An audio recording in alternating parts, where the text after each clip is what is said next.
Magandang araw sa inyo mga kalaspag. Itong muli ang bike stop. So ma-explain, ano lang po ako. Ma-explain lang po ako tungkol dun sa pag-a-align. Meron yung kasama ko lang. Nagpaayos siya ng rim niya. Ito. Pinalitan yung rim tapos pina-align. So ito ngayon yung ina-align sa mga bike shop. Pagka ginawa kasi nila yun, madalian lang. Siyempre ano sila lang sila, trabahador. Pero pagka ina-align lang nila, madalian lang kasi hindi na nila yung talagang sinisecure yung yung quality. Saka wala sa tama. So pakita ko sa inyo kung subscribe nga pala kayo sa channel ko. So, kung gusto nyo matuto ng pag-ayos ng bike, subscribe kayo. At maraming salamat po sa mga subscriber. Huwag kayong magsawang manood sa channel. At marami pa po akong share para sa inyo. Like and share na rin. And comments and suggestions. Pakita ko po. Ito po siya. So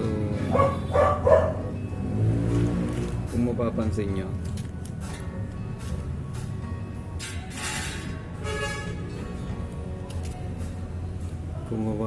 dito, wala siya hindi siya center. Karamihan kasi ng mga mekaniko basta may align lang nila, pero ang hindi nila i-align hindi nila na i-center itong rim. Dapat isine-center itong rim dito sa pinaka-hub. Ise-center nila talaga dito yan sa pinaka-hub. Ang nangyayari, sine-center lang nila yung rim dito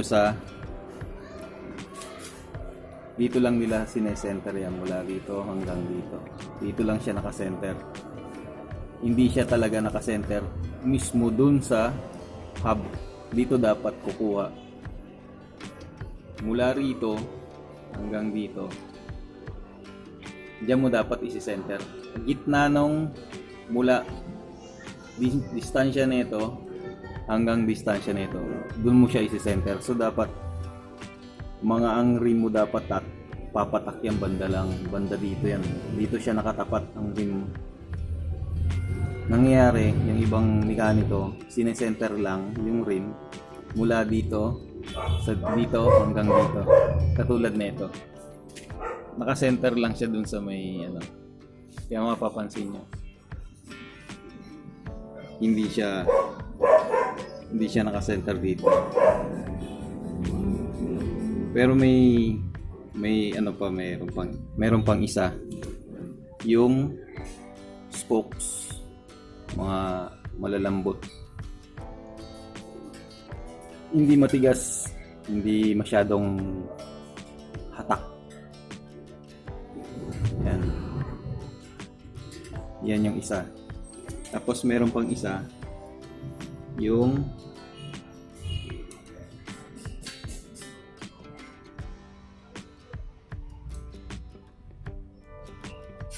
talon. Yan, napapansin nyo.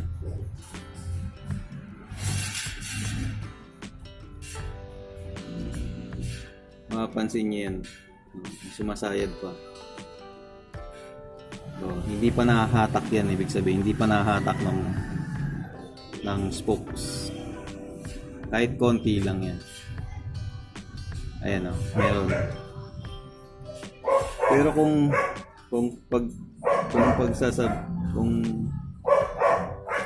center lang nung okay naman, okay na sana yung yung diretso ng rim, wala siyang gewang. So ito ang kamalian,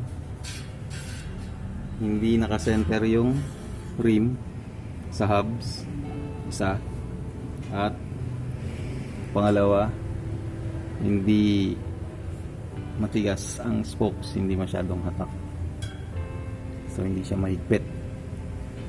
Dalawa. Pangatlo, mayroon siyang talon, yung gumaganon. Yan, tatlo. Ito pa isang mali. Dapat mayroon kasing mga rim na ang butas saliwaan sila, kanan kaliwa. Na-explain ko na to sa mga una kong vlog ng yung dapat na paglagay ng rayos na yung kaliwa para sa langkal sa kaliwa, yung kanan para sa kanan. Tulad na ito. Etong isa, spokes na to. Itong spokes na to na nasa kanan, dapat ang nakalagay dyan kaliwa dapat, kasi yung butas nung pinaka-rim nya nakapaling siya sa kaliwa, so dapat kaliwa, dapat ito kaliwang spokes dapat nakalagay. Tapos ito nasa kanan siya, dapat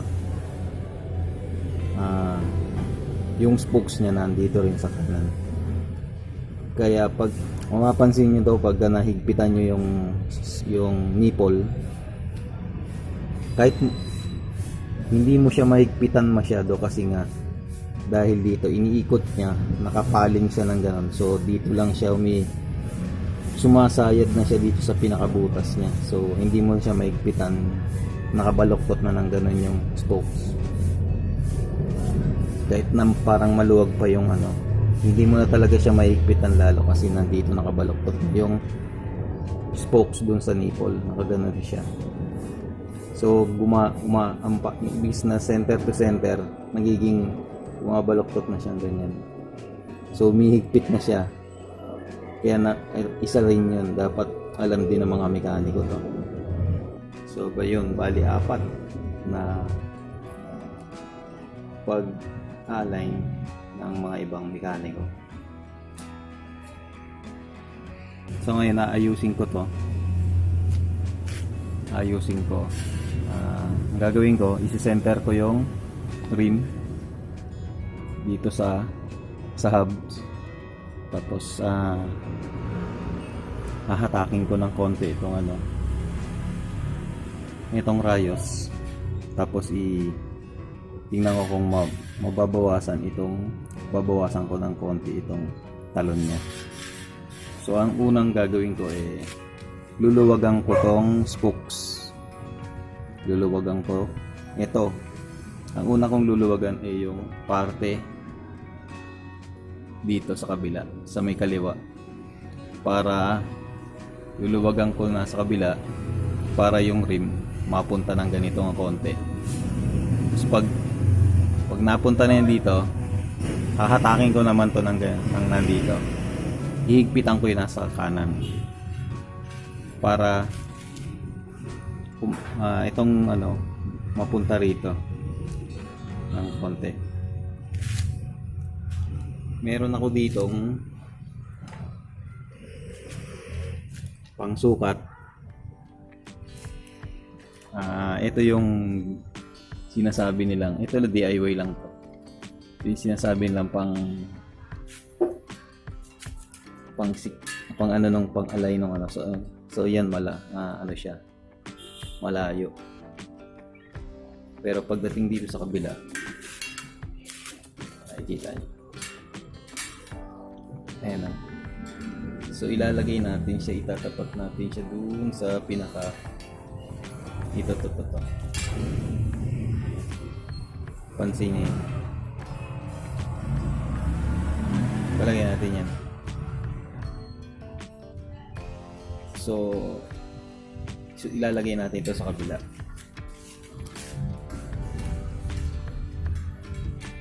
Pansin nyo, nasa ano na siya. Nandito siya banda sa may sprocket. Nasa cogs na siya. So malaki ang hindi siya naka-center. Hindi naka-center itong rim dito sa hub. So hahataking ko siguro mga 2 mm pa. Hahatiin mo tong haba nito. Hahatiin yan. So gagawin ko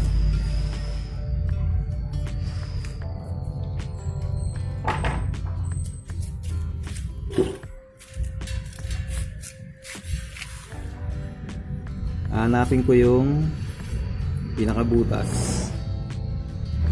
ng bulb. Ito ang aking palatandaan para lahat ng rayos na ano ko na naluwagan ko. So dito ako mag-uumpisa. Nandito yung butas, ito umpisahan ko sa bandang kaliwa. So luluwagan ko lang.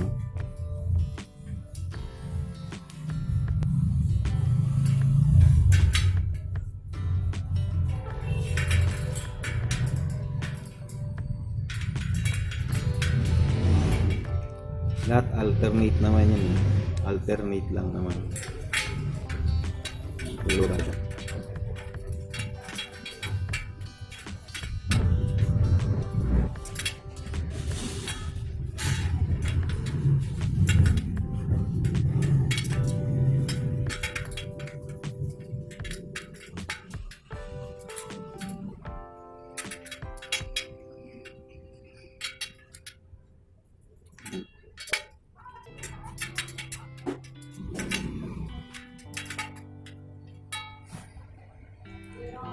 So yun, naluwagan ko ng konti. So check natin kung ano yung pagbabago.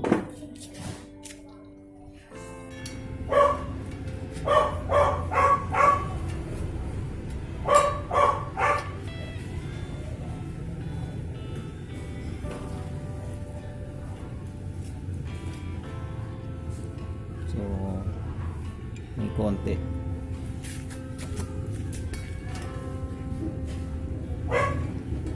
So konti pa. Luluwagan pa. Luluwagan pang isa.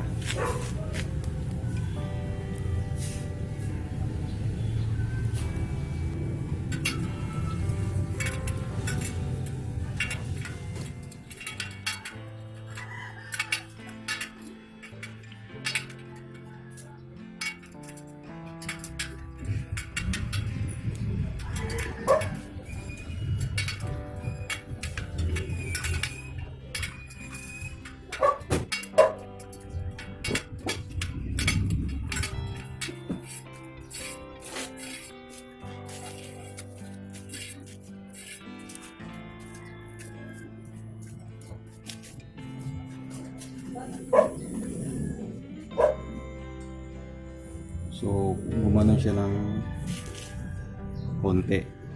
So ang gagawin ko ngayon, hataking ko dito sa kanan. Ihigpitan ko dito lahat.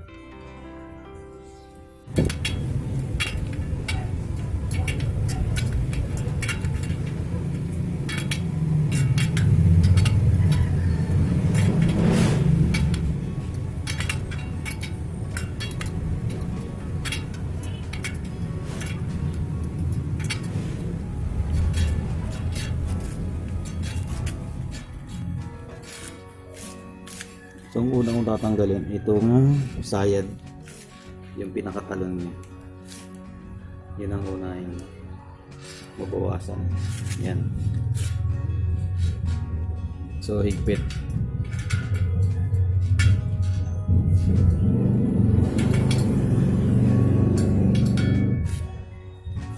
So wala na. Hanap ulit.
konti na lang.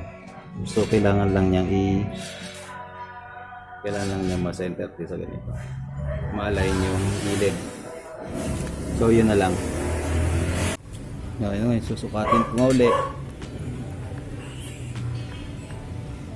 So yun, bawasan ko na ng tingnan sa kabila.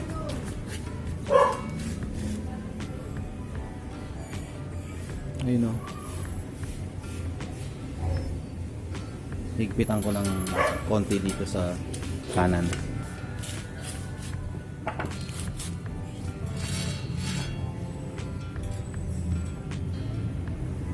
So ito yung butas.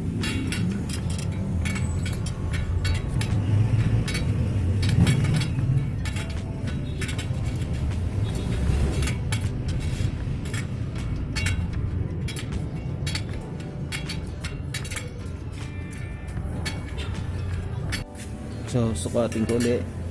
Ayun. So maliit na lang siya. So lalagay ko ulit sa kabila. So yun, sakto, parehas. So ngayon hihigpitan ko na siya parehas. So pagka ganyan, parehas na siya. Parehas na siya ng sukat ng kabilaan. So ngayon, igigit na, i-align ko na lang tong gilid. So kailangan diretso. Ataking ko siya ng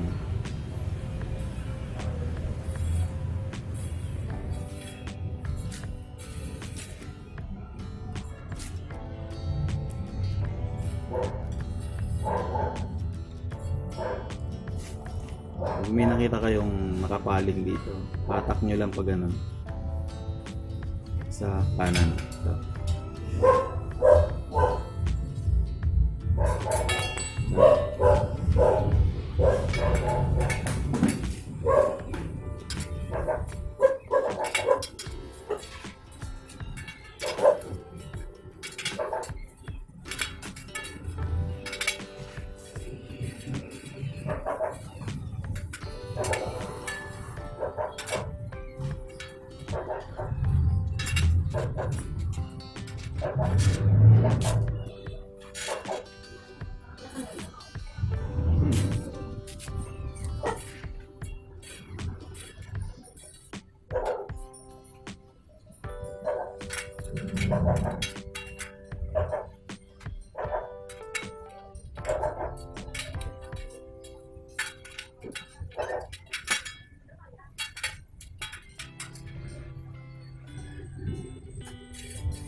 ito na mga kalaspag. So okay na siya.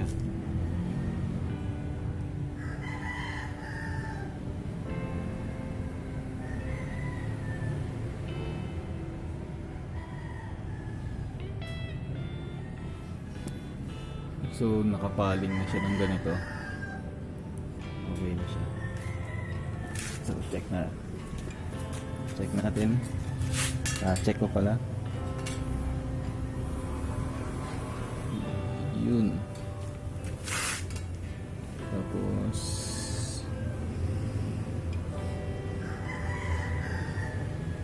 yun.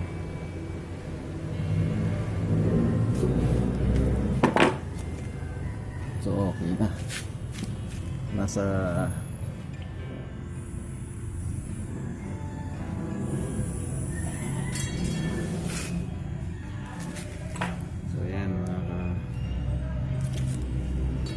So ayan mga kalaspag, so mga ano na ayos na. So gagawin ko na lang, hihigpitan ko na lang ito. Higpitan ko na lang. Ayan, ang luwag-luwag ko. Higpitan ko na lang.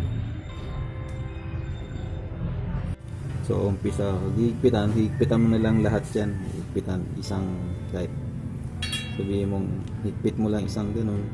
Lahat yan. Simula ka uli dun sa pinaka may butas ng bulb. So, higpitan ko lang ng konti.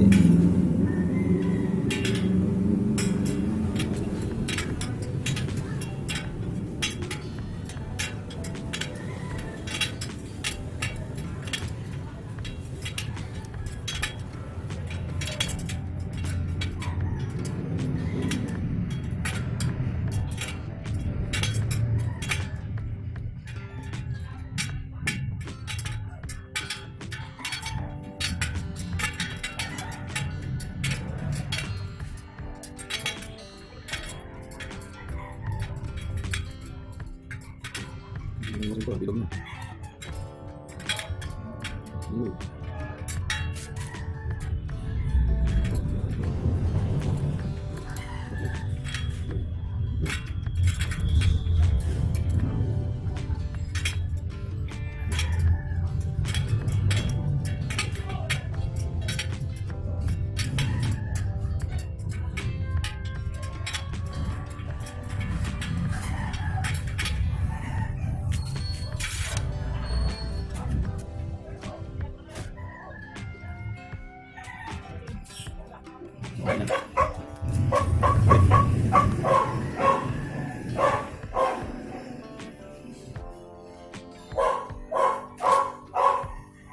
So, yun.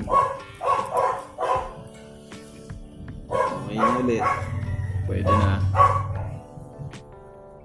Nasa center na. Higpit.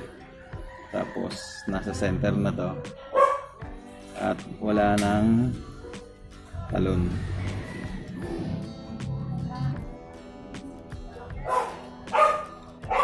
So, yun mga kalaspag, naayos ko natin.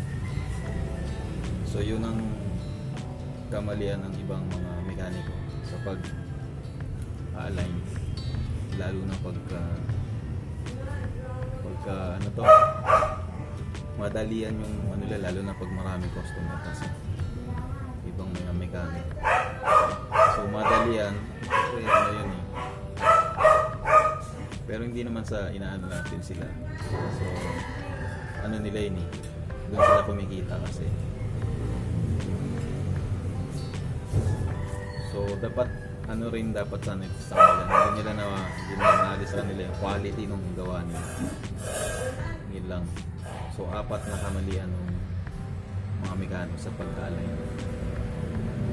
Yung pagkabit nung nipple na yung sa liwahan, yun, isa yun. Pangalawa, wala sa gitna yung rim, wala sa gitna ng kabo. Tapos yung talon, yun yung kamalian din, talon. Tapos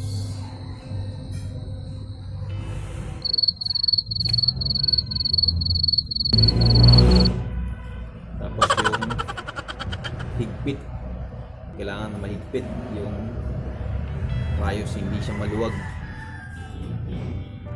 kailangan mahigpit yun. Bali 4 yung kamalian ng mga mekaniko, bike mechanic. So yun mga kalaspag, so sana may natutunan kayo. Subscribe kayo sa aking channel, Bike Stop. So yun mga kalaspag, hanggang sa muli. Ito ang Bike Stop. Ako ang inyong mekaniko, si Robel. So panoorin nyo rin mga iba ko pang vlog, mga iba ko pang video. Subscribe sa aking channel. So maraming salamat po. Till next time, bike is life.